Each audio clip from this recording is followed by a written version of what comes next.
লন্ডনের হিথ্রো বিমানবন্দরে পৌঁছেছেন বিএনপির চেয়ারপারসন বেগম খালেদা জিয়া। বুধবার বাংলাদেশ সময় দুপুর 2টা 55 মিনিটে তিনি হিথ্রো বিমানবন্দরে পৌঁছান। এদিকে বেগম খালেদা জিয়াকে শুভেচ্ছা জানাতে লন্ডনের হিথ্রো এয়ারপোর্টের বাইরে যুক্তরাজ্য বিএনপির নেতাকর্মীরা অবস্থান করেন।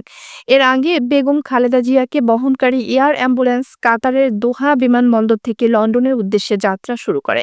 বুধবার বাংলাদেশ সময় সকাল 8টা 29 মিনিটে লন্ডনের হিথ্রো বিমানবন্দরের উদ্দেশ্যে যাত্রা করে এয়ার অ্যাম্বুলেন্সটি।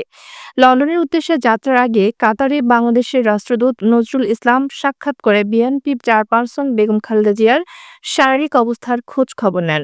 এর আগে গতকাল মঙ্গলবার রাত 11:30টার দিকে ঢাকার হজরত শাহজালাল আন্তর্জাতিক বিমানবন্দর থেকে কাতারের আমিরের পাঠানো বিশেষ এয়ার অ্যাম্বুলেন্স ঢাকা ছাড়েন খালেদা জিয়া।